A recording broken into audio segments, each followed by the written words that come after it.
বিসমিল্লাহির রহমানির রহিম। সুপ্রিয় শিক্ষার্থীবৃন্দ, সমাজবিজ্ঞান প্রথম পত্রের আরেকটি ক্লাসে আমি তোমাদেরকে স্বাগত জানাই এবং আজকে যারা ক্লাসে উপস্থিত রয়েছে সকলকে স্বাগত জানাই।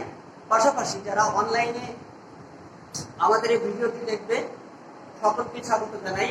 আমি গাজী মোহাম্মদ এনামুল হক, সিনিয়র প্রভাষক, সমাজবিজ্ঞান বিভাগ, সরকারি ফুলতলা মহিলা কলেজ।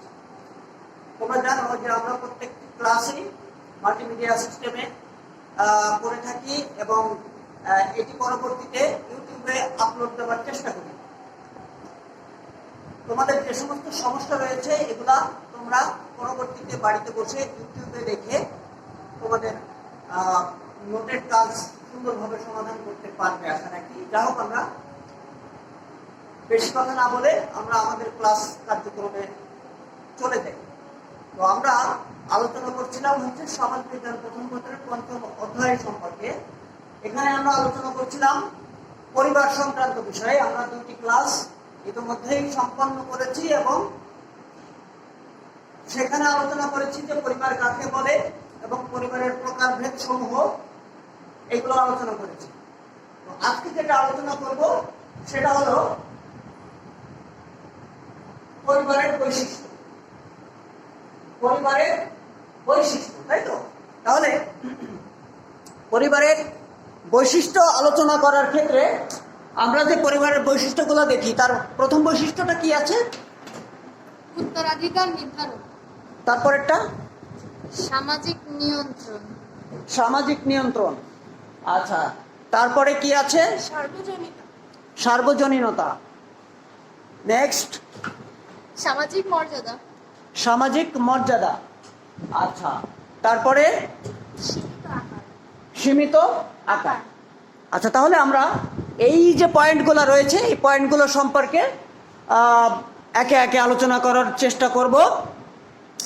আমরা এখানে কয়েকটি পয়েন্ট নিয়ে এসেছি, সেটা হলো পরিবারের বৈশিষ্ট্য সম্পর্কে। এখানে প্রথম যেটা রয়েছে সেটা হলো উত্তরাধিকার নির্ধারণ, তারপরে রয়েছে সামাজিক নিয়ন্ত্রণ। সামাজিক নিয়ন্ত্রণ।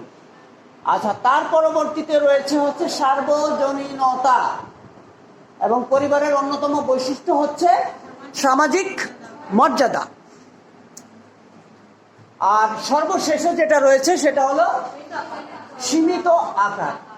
এখন আমরা একে একে এই যে বৈশিষ্ট্যগুলো সেগুলোকে আলোকপাত বা আলোচনা করার চেষ্টা করি। তো প্রথমে হচ্ছে উত্তরাধিকার নির্ণয়। আচ্ছা, উত্তরাধিকার বলতে কি বুঝো বলো তো তুমি? তোমার নাম কি? শ্রাবণী। বলো, উত্তরাধিকার বলতে কি বুঝো? উত্তরাধিকার। আচ্ছা, কেউ কি বলতে পারবে উত্তরাধিকার কি? বসো বসো, হ্যাঁ বলো বলো। পরিবারের সন্তান, ছেলে সন্তান জন্মায় তাকে বলে উত্তরাধিকার।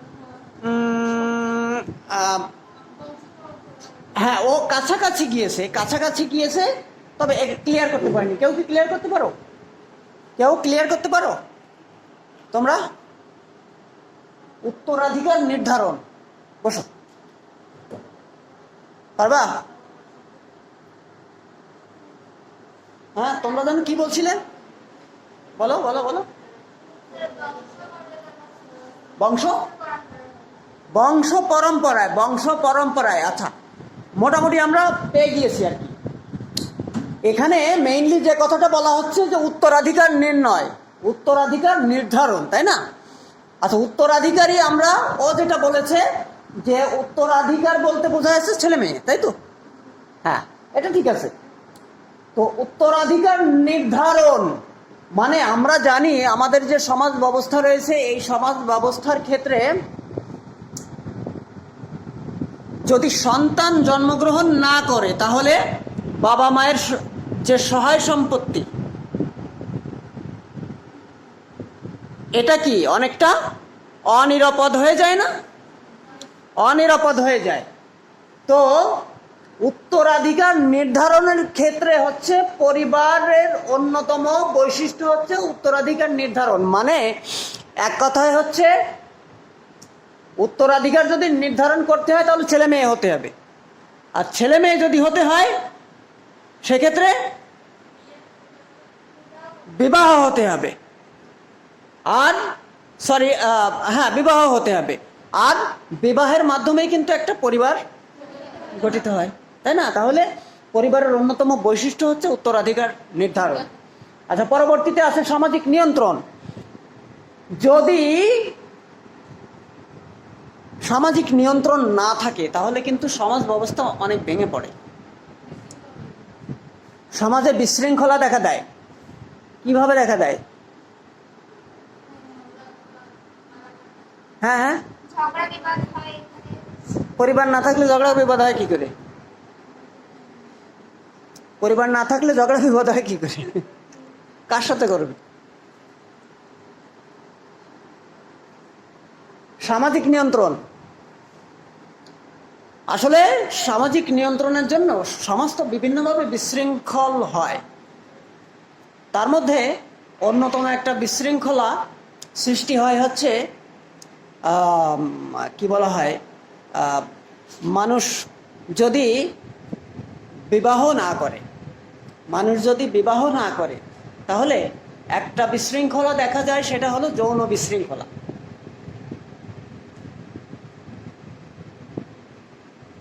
বিষয়টা বুঝতে পারছো? তার মানে মানুষের প্রকৃতিগতভাবে কিন্তু প্রত্যেকটি ছেলে মেয়ে, যুবক যুবতী, এদের যৌন চাহিদাটা জাগে।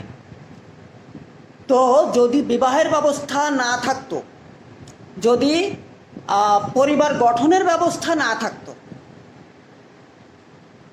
সেক্ষেত্রে কি হবে? তাদের ওই চাহিদা পূরণের প্রশ্ন তো অটোমেটিক্যালি চলে আসে। তাহলে যখন এই চাহিদা পূরণের প্রশ্ন চলে আসবে তখন এটা কিভাবে নিবারণ করবে? বিশৃঙ্খলভাবে, তাই না? তাহলে বিশৃঙ্খলভাবে যখন নিবারণ করতে যাবে তখন কিন্তু সামাজিক বিশৃঙ্খলা বেড়ে যাবে। তাহলে সেই ক্ষেত্রে হচ্ছে সামাজিক নিয়ন্ত্রণ পরিবারের অন্যতম একটি বৈশিষ্ট্য। সার্বজনীনতা মানে কি? এটা সব জায়গায় বিদ্যমান। পরিবার নাই এমন কোথাও আছে? যে দেশই হোক না কেন, যেখানেই হোক না কেন, আদিমকাল হোক, মধ্যযুগ হোক, বর্তমান কাল হোক, যেখানে থাকুক না কেন, সমস্ত ক্ষেত্রেই কিন্তু এই সার্বজনীনতাটা থাকবে। আচ্ছা, সামাজিক মর্যাদা হচ্ছে পরিবারের অন্যতম একটা বৈশিষ্ট্য। আর একটা বৈশিষ্ট্য হচ্ছে সীমিত আকার। পরিবারের অন্যতম একটা বৈশিষ্ট্য হচ্ছে সীমিত আকার। এবার আমরা দেখি পরের যে পয়েন্ট আছে সেখানে যাই।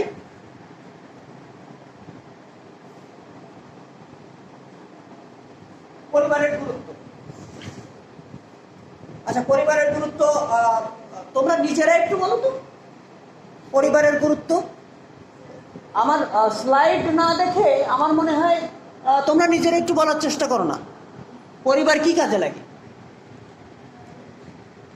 পরিবার কি কাজে লাগে বলো তো? সামাজিক নিয়ন্ত্রণের কাজে লাগে। ও, যেটা বলেছিস ঠিক আছে। আর কি কাজে লাগে? আর কি কাজে লাগে বলো তো? হ্যাঁ হ্যাঁ হ্যাঁ, জৈবিক কাজ, রাইট। মানে মূলত পরিবার গঠনের তো প্রধানতম উদ্দেশ্য জৈবিক কাজ, যৌন চাহিদা পূরণ। সহজ কথায় হলো এটা। এখানে এই সমস্ত ক্লাসে, যেহেতু এগুলো সমাজবিজ্ঞান ক্লাস, মূলত সামাজিকতার ক্ষেত্রে যে সমস্ত বিষয় আসবে, যে সমস্ত প্রত্যয়গুলো, ওগুলো আমাদের আলোচনা হবে। হ্যাঁ, এবং এটা হচ্ছে যেহেতু তোমরা ম্যাচিউরড, এখানে তোমাদের কাচুমুচু করার কোনো প্রয়োজন আছে বলে আমি মনে করি না। হ্যাঁ, কারণ এগুলো তো আমাদের সাবজেক্টগত বিষয়, তাই না? তো এখানে এগুলো আলোচনা করতে হবে।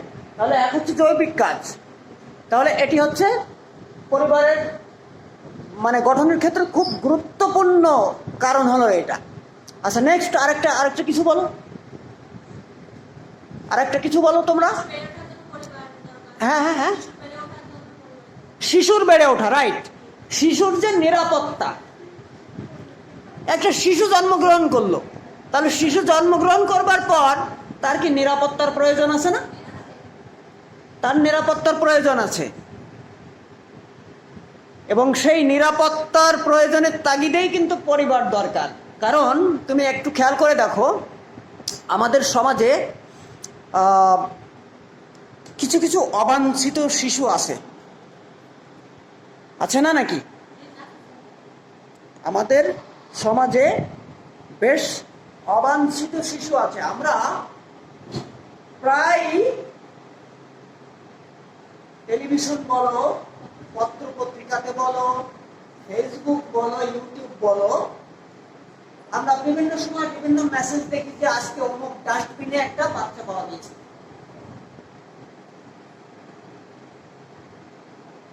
বা অমুক বিলের মধ্যে একটা বাচ্চা পাওয়া গিয়েছে এবং বাচ্চাটা জীবিত। আবার কখনো কখনো দেখা যায় যে মৃত বাচ্চা পাওয়া গিয়েছে। এখন প্রশ্ন হলো যে এই বাচ্চাটা আসলে কোথা থেকে, আকাশ থেকে পড়ে নাই। আবার যদি প্রকৃত পক্ষেই ওর সামাজিক স্বীকৃতি থাকে, তাহলে নিঃসন্দেহে ওর স্থান ডাস্টবিনে হবে না, তাই না?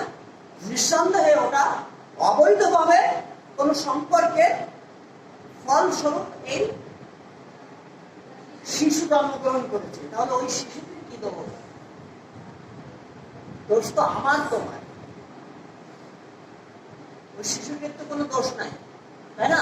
তাহলে সেক্ষেত্রে কিন্তু ওই যে সামাজিক যে নিরাপত্তা শিশুর জন্য, এইটার জন্য যদি ওইটা অবৈধ সন্তান না হতো তাহলে কিন্তু ওকে ডাস্টবিনে পাওয়া যেত না। ও যদি একটা পরিবারে জন্মগ্রহণ করতো তাহলে কিন্তু ওকে ফেলে দিত না। তাহলে এই শিশুর সামাজিক নিরাপত্তার জন্য পরিবারটা কত গুরুত্বপূর্ণ না? এটা অনেক গুরুত্বপূর্ণ। তারপর শিশু প্রতিপালন করার দায়-দায়িত্ব পরিবারকেই গ্রহণ করতে পারে। শিশু প্রতিপালন মানে কি? লালন পালন। ও দেখো, শিশু কি করে, মানে তোমার একেবারে নিশ্চিন্ত থাকে না একটা শিশু, যে সে একেবারে অবুঝ, একেবারে অবুঝ। তার কাজই শুধু খাও করা, আর কাজই হলো খাওয়া, কাজই হলো মলমূত্র ত্যাগ করা। এবং এটা সে কি হচ্ছে, সে একেবারে তার কোনো চিন্তা করা লাগছে না যে আমার খাবার আসবে কোথা থেকে, আমার খাবার আসবে কোথা থেকে। এই চিন্তা কি করা লাগছে? এই চিন্তা কিন্তু করা লাগছে না।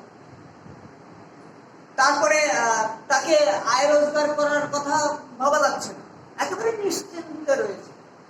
তো নিশ্চিন্ত রয়েছে এই কারণে যে সে একটি পরিবারে জন্মগ্রহণ করেছে, আর তার তো কোনো বোধ শক্তি নাই। এই বোধ শক্তি না থাকার কারণে কিন্তু সে একেবারে নিশ্চিন্ত মনে আছে। তো এই নিশ্চিন্ত মনে থাকার জন্য তার যে দায়-দায়িত্ব, যাবতীয় দায়-দায়িত্ব, সে যখন মলমূত্র ত্যাগ করছে তখন কি মা দৌড়ায় যে তার কাঁথাগুলো পরিষ্কার করে দিচ্ছে, সরাই দিচ্ছে যাতে ঠান্ডা না লাগে। যখনই সে হাওয়া করে কান্নাকাটি করছে তখন তাড়াতাড়ি দুধ খাওয়াচ্ছে, তাই না? তারপরে হঠাৎ করে যে কোনো সুবিধা অসুবিধা হলে সাথে সাথে সে প্রোটেকশন পাচ্ছে। মানে এই প্রোটেকশন গুলো দিচ্ছে কে? পরিবার, তাই না? তো এটা হচ্ছে পরিবারের অন্যতম গুরুত্ব। আর পরিবারের যে কিছু কাজ, তার মধ্যে অন্যতম হচ্ছে অর্থনৈতিক কাজ। মানে কি, একটা পরিবার গঠন হলে কিন্তু চলবে না, সেখানে কিন্তু একটা অর্থনৈতিক বিষয় রয়েছে, তাই না? হ্যাঁ, যাই হোক, অর্থনৈতিক কাজ মানে একটা বিবাহ যখন হয়, দেখো বিয়ে করার সময় কিন্তু একটা শর্ত থাকে, তাই না? শর্ত থাকে না যে আজ থেকে এই কন্যার যাবতীয় ভরণ পোষণের দায়-দায়িত্ব আপনার উপর বর্তিত হলো। বলেন এটা আপনি রাজি? যদি রাজি থাকেন তাহলে বলেন, তাই না? তার মানে কি, একেবারে লিখিত আকারে এই শর্তগুলো মেনে নিয়ে বিয়ে করে নিয়ে আসতে হচ্ছে। তাহলে এবার বিয়ে করে নিয়ে এসে তো আঙ্গুল চুষলে হবে না, আয় করতে হবে তো, তাই না? তাহলে অর্থনৈতিক কাজ রয়েছে পরিবারের, আয় উপার্জন করা। আচ্ছা, শিক্ষামূলক কাজ, শিক্ষামূলক কাজ অর্থাৎ সন্তানের যে শিক্ষাদান করা, এটা হচ্ছে পরিবারের অন্যতম কাজ। ধর্মীয় কাজ রয়েছে না, ধর্মীয় কাজ যেগুলো, এগুলো কিন্তু পরিবার থেকে মানুষ শিক্ষা গ্রহণ করে প্রথমত। তাহলে এটা হচ্ছে পরিবারের কাজ। সামাজিকীকরণ অর্থাৎ সমাজের মতো হয়ে চলা, সমাজ যেরকম চায়, হ্যাঁ, ঠিক সেইভাবে আমাদেরকে চলাফেরা করতে হবে, সেই জায়গায় আমাদেরকে সমাজের মানুষের সাথে মেলামেশা করতে হবে। এটা কিন্তু এই পরিবারের অন্যতম কাজ, তাই না? পরিবারই কিন্তু শিক্ষা দেয় যে ওইটা হচ্ছে তোমার দাদি হয়, ওইটা তোমার বাবা হয়, ওইটা হয় তোমার মা, তাই না? এই মুরব্বী মানুষ আসলে তাকে সালাম দিতে হয়, তাদের সাথে কথা বলতে হয়। এগুলো হচ্ছে কি সামাজিকীকরণের শিক্ষা। তারপরে রাজনৈতিক কার্যাবলী, রাজনৈতিক কার্যাবলী মানে কি? রাজনীতি করতে হবে তাই? যদি পরিবারকে আমি ধরি, পরিবারের রাষ্ট্রপতিকে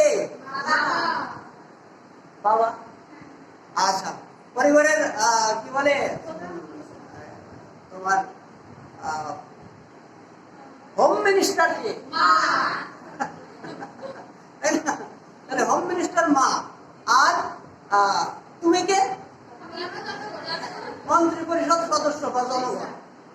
তাহলে একটা পরিবারকে যদি আমি রাষ্ট্র ধরি, তাহলে ওই পরিবারটাকে কি কায়দায় কিভাবে পরিচালনা করতে হবে, ওটা কি রাজনৈতিক কার্যাবলীর মধ্যেই পড়ে। একদম সুন্দর বা ভালো নাগরিক হিসেবে নিজেকে গড়ে তোলার অন্যতম কাজ হচ্ছে এই পরিবার। যেমন নৈতিক শিক্ষা প্রদান করা হচ্ছে পরিবারের অন্যতম কাজ। এই হচ্ছে আমাদের পরিবারের যে কার্যাবলীগুলো, এগুলো আমরা মোটামুটি আলোচনা করলাম। তো আমার মনে হয় আজকের যে সংক্ষিপ্ত ক্লাস, এটা মোটামুটি বুঝতে অসুবিধা হয় নাই। তো আজকের মতো এখানেই শেষ করছি। ধন্যবাদ সবাইকে।